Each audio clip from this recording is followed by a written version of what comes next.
Assalamualaikum warahmatullahi wabarakatuh. Sahabat sekalian yang dirahmati Allah, pada kesempatan kali ini kita akan merenungi sebuah topik yang sangat penting dalam agama Islam, yaitu tentang sholat yang justru dibenci oleh Allah Subhanahu wa Ta'ala dan Rasulullah Shallallahu Alaihi Wasallam. Artikel ini akan mengupas tuntas berbagai karakteristik sholat yang kehilangan ruh dan esensinya, bahkan berpotensi mendatangkan murka Ilahi.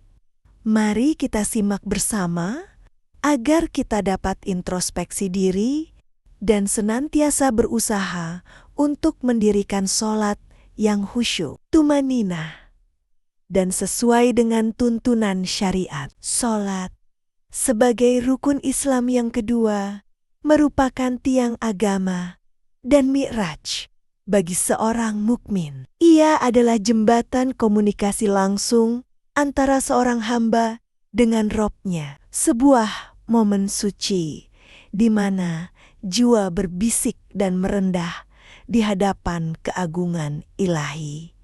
Namun, di tengah kemuliaan dan keutamaannya yang agung, terdapat pula jenis-jenis sholat yang justru mendatangkan murka Allah dan Rasulullah.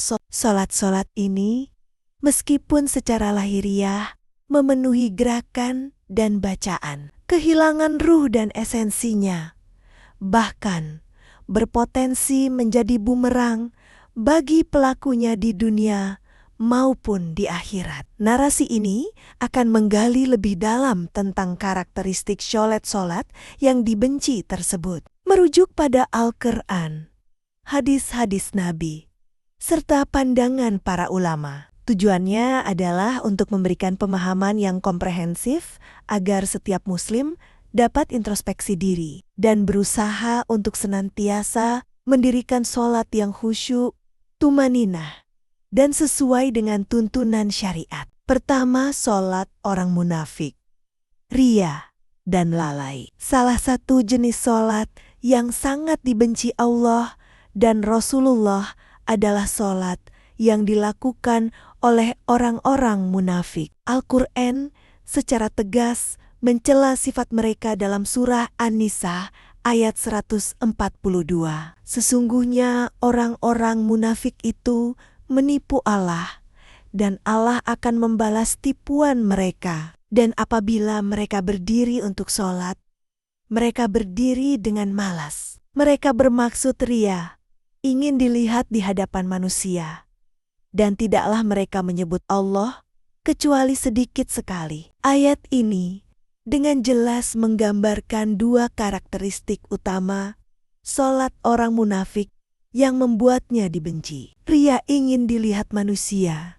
Motivasi utama mereka dalam melaksanakan sholat bukanlah karena Allah semata, melainkan untuk mendapatkan pujian, pengakuan, atau keuntungan duniawi dari manusia. Mereka memperlihatkan kehusyukan dan ketaatan di depan orang banyak. Namun hati mereka kosong dari keimanan dan keikhlasan. Sholat bagi mereka hanyalah sebuah pertunjukan, sebuah topeng untuk menutupi kekufuran dan kemunafikan yang tersembunyi di dalam dada. Lalai dan malas, mereka melaksanakan sholat dengan berat hati, enggan, dan terburu-buru. Mereka tidak menghayati makna bacaan dan gerakan sholat. Pikiran mereka melayang jauh dari Allah, dan mereka hanya minongu-nanggu agar sholat segera berakhir. Sholat bagi mereka adalah beban yang harus dipikul, bukan kebutuhan jiwa dan kerinduan untuk bertemu dengan Sang Khalik. Rasulullah Shallallahu Alaihi Wasallam juga memberikan ciri-ciri orang munafik. Di antaranya adalah malas dalam melaksanakan sholat berjamaah dan melambatkannya dari waktu yang telah ditetapkan. Mereka merasa berat untuk sujud dan ruku karena hati mereka tidak terhubung dengan Allah. Kedua, Solat yang tidak khusyuk, hati yang lalai, dan pikiran yang melayang.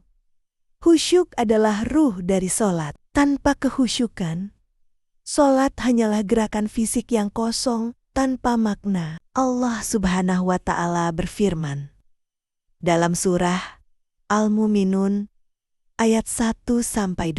Sesungguhnya beruntunglah orang-orang yang beriman, yaitu orang-orang yang khusyuk dalam solatnya. Ayat ini menunjukkan bahwa kekhusyukan adalah salah satu ciri utama orang-orang yang beriman dan merupakan kunci keberuntungan mereka. Sebaliknya, solat yang tidak khusyuk, di mana hati lalai dan pikiran melayang kemana-mana, sangat dibenci oleh Allah dan Rasulullah. Kekhusyukan dalam solat mencakup beberapa aspek. Hadirnya hati.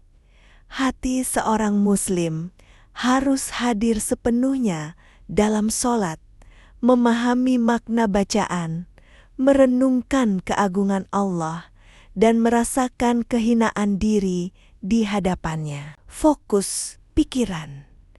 Pikiran harus terpusat pada Allah dan ibadah yang sedang dilakukan. Menjauhi segala macam gangguan dan bisikan duniawi. Ketundukan anggota badan. Anggota badan bergerak dengan tenang dan hikmat, mencerminkan ketundukan hati kepada Allah. Solat yang dilakukan dengan tergesa-gesa, tanpa memahami bacaan, dan dengan pikiran yang berkelana, tidak akan memberikan dampak spiritual yang mendalam bagi pelakunya. Rasulullah Shallallahu Alaihi Wasallam sangat menekankan pentingnya tumaninah, ketenangan, dan kesempurnaan gerakan dalam solat. Beliau bahkan mengulang-ulang ajarannya kepada seorang sahabat yang solatnya terburu-buru dan tidak tumaninah, dengan bersabda, "Kembalilah dan solatlah, karena sesungguhnya engkau belum solat." Solat yang dilakukan dengan menambah-nambahi atau mengurangi rukun, syarat, atau sunnah-sunnahnya tanpa adanya dalil yang syahih dari Al-Quran dan As-Sunnah, termasuk dalam kategori bidah, perbuatan baru dalam agama yang tidak ada dasarnya. Bid'ah dalam ibadah sangat dibenci oleh Allah dan Rasulullah karena dianggap sebagai bentuk penyelewengan terhadap agama dan menuduh bahwa ajaran Islam belum sempurna. Rasulullah Shallallahu Alaihi Wasallam bersabda, "Barang siapa menggodiadokan sesuatu dalam urusan agama kami ini yang bukan daripadanya, maka ia tertolak." Hatar, Bukhari, dan Muslim. Dalam konteks solat, bidah dapat berupa menambah rakaat atau sujud yang tidak disyariatkan, menciptakan bacaan atau dizikir baru yang tidak diajarkan oleh Nabi, melakukan gerakan-gerakan yang tidak ada tuntunannya, mengubah waktu pelaksanaan solat tanpa alasan yang dibenarkan syariat, melaksanakan solat dengan cara yang tidak sesuai dengan sunnah Nabi, tidak hanya tidak mendapatkan pahala, tetapi juga berpotensi mendatangkan dosa dan murka Allah. Keempat, solat orang yang bermaksiat dan tidak bertaubat. Solat adalah ibadah yang agung dan memiliki kekuatan untuk mencegah perbuatan keji dan munkar, sebagaimana firman Allah dalam surah Al-Ankabut ayat 45. Bacalah apa yang telah diwahyukan kepadamu, yaitu Alkitab Al-Quran, dan dirikanlah solat. Sesungguhnya solat itu mencegah dari perbuatan-perbuatan keji dan munkar, dan sesungguhnya mengingat Allah solat adalah lebih besar keutamaannya dari ibadah-ibadah yang lain, dan Allah mengetahui apa yang kamu kerjakan. Namun, jika seseorang melaksanakan solat tetapi terus-menerus melakukan kemaksiatan dan tidak bertaubat kepada Allah, maka sholatnya tersebut menjadi tidak bernilai di sisi Allah. Bahkan bisa menjadi bumerang baginya. Hal ini karena sholat yang benar seharusnya memancarkan cahaya ke dalam hati dan jiwa, sehingga mendorong pelakunya untuk menjauhi segala bentuk dosa dan pelanggaran. Bagaimana mungkin seseorang berdiri menghadap Allah dalam sholat, memohon ampunan dan romitinia, sementara di luar sholat, ia terus-menerus melanggar perintah-perintahnya? Sholat yang demikian menunjukkan adanya kontradiksi dan ketidakjujuran dalam diri pelakunya. Para ulama menjelaskan bahwa sholat orang yang bermaksiat dan tidak bertaubat tidak serta-merta batal, namun pahalanya berkurang, bahkan bisa hilang sama sekali. Sholatnya tidak mampu memberikan efek positif dalam mencegahnya dari perbuatan dosa. Bahkan, sholat tersebut bisa menjadi hujah bukti yang memberatkannya di akhirat, karena ia telah mengetahui kewajiban dan keutamaan sholat, namun tidak mampu mengamalkannya secara kafah, sempurna dalam kehidupannya. Kelima, sholat yang melalaikan kewajiban lain, hak-hak manusia dan agama. Sholat adalah kewajiban yang paling utama setelah syahadat. Namun, kewajiban-kewajiban lain dalam Islam juga memiliki kedudukan yang penting dan tidak boleh diabaikan demi melaksanakan sholat. Sholat yang menyebabkan seseorang melalaikan kewajiban-kewajiban lain, baik kepada Allah maupun kepada sesama manusia, termasuk dalam kategori sholat yang dibenci. Contoh-contoh sholat yang melalaikan kewajiban lain, melalaikan hak orang tua. Seseorang yang menghabiskan waktunya untuk sholat sunnah yang berlebihan sehingga mengabaikan kebutuhan dan hak-hak orang tuanya. Melalaikan hak keluarga, seorang suami atau istri yang terlalu fokus pada ibadah sholat sunnah sehingga mengabaikan tanggung jawabnya terhadap pasangan dan anak-anaknya. Melalaikan kewajiban nafkah. Seseorang yang bermalis-malisan bekerja dan mencari nafkah yang halal dengan alasan ingin memperbanyak sholat sunnah, sehingga menelantarkan keluarganya. Melalaikan kewajiban amar ma'ruf nahi munkar. Seseorang yang hanya fokus pada ibadah pribadi seperti sholat, namun tidak peduli dengan kemungkaran yang terjadi di sekitarnya dan tidak berusaha untuk mencegahnya. Melalaikan kewajiban menuntut ilmu. Seseorang yang menghabiskan seluruh waktunya untuk beribadah sholat sunnah, tanpa berusaha untuk mempelajari ilmu agama yang wajib. Islam mengajarkan keseimbangan dalam beribadah. Sholat adalah tiang agama, namun tiang ini harus berdiri kokoh di atas fondasi kewajiban lain yang juga diperintahkan oleh Allah dan Rasul-Nya. Melaksanakan sholat dengan mengorbankan kewajiban lain menunjukkan pemahaman yang keliru tentang prioritas dalam agama. Keenam, sholat yang dilakukan dengan tujuan duniawi semata. Sebagaimana telah disebutkan dalam pembahasan tentang sholat orang munafik, motivasi yang salah dalam beribadah, termasuk sholat, dapat menjadikannya dibenci oleh Allah. Jika seseorang melaksanakan sholat semata-mata untuk mendapatkan keuntungan duniawi seperti jabatan, kekayaan, atau pujian manusia, maka sholatnya kehilangan nilai ibadahnya di sisi Allah. Allah Subhanahu wa Ta'ala berfirman dalam surah Al-Isra ayat 18 sampai 19.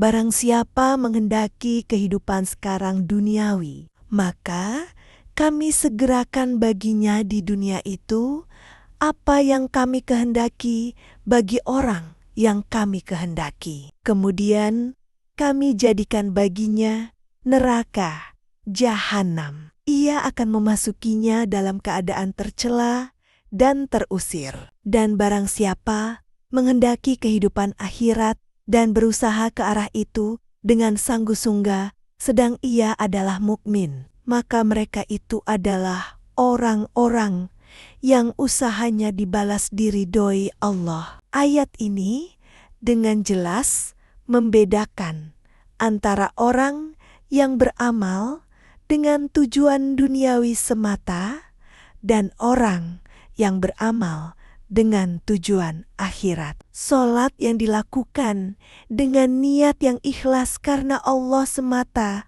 akan mendatangkan pahala dan keridhoannya. Sebaliknya, salat yang diniatkan untuk tujuan duniawi tidak akan memberikan manfaat di akhirat. Ketujuh, salat yang tidak memperbaiki akhlak dan perilaku. Salah satu hikmah utama dari ibadah salat adalah untuk membersihkan jiwa dan memperbaiki akhlak seorang muslim. Jika seseorang melaksanakan salat secara rutin, namun akhlak dan perilakunya tidak mengalami perubahan ke arah yang lebih baik, bahkan semakin buruk, maka salatnya patut dipertanyakan. Rasulullah Shallallahu Alaihi Wasallam bersabda, barang siapa yang salatnya tidak mencegahnya dari perbuatan keji dan munkar, maka ia tidak bertambah dekat kepada Allah kecuali semakin jauh.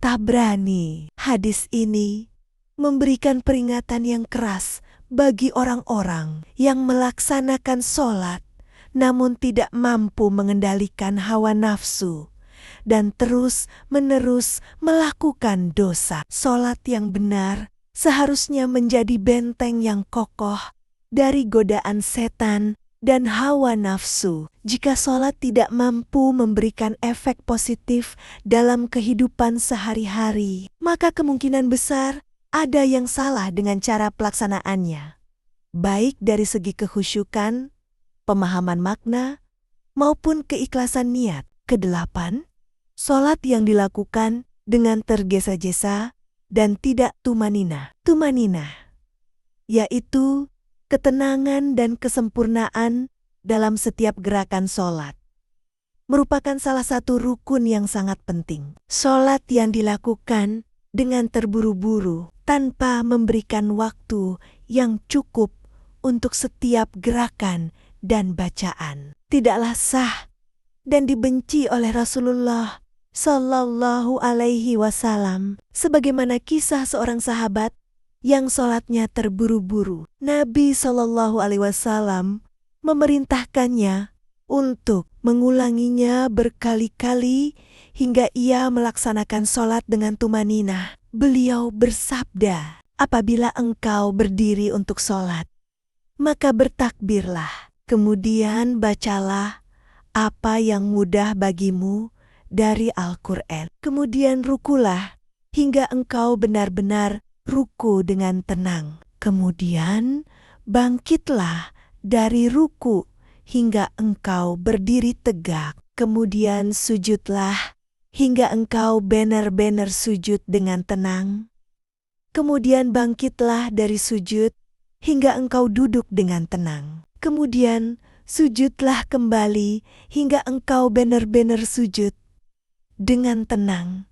Kemudian lakukanlah hal itu dalam seluruh salatmu. Ejar Bukhari dan Muslim. Salat yang tidak tumaninah menunjukkan ketidakpedulian terhadap ibadah yang sedang dilakukan dan kurangnya penghormatan kepada Allah.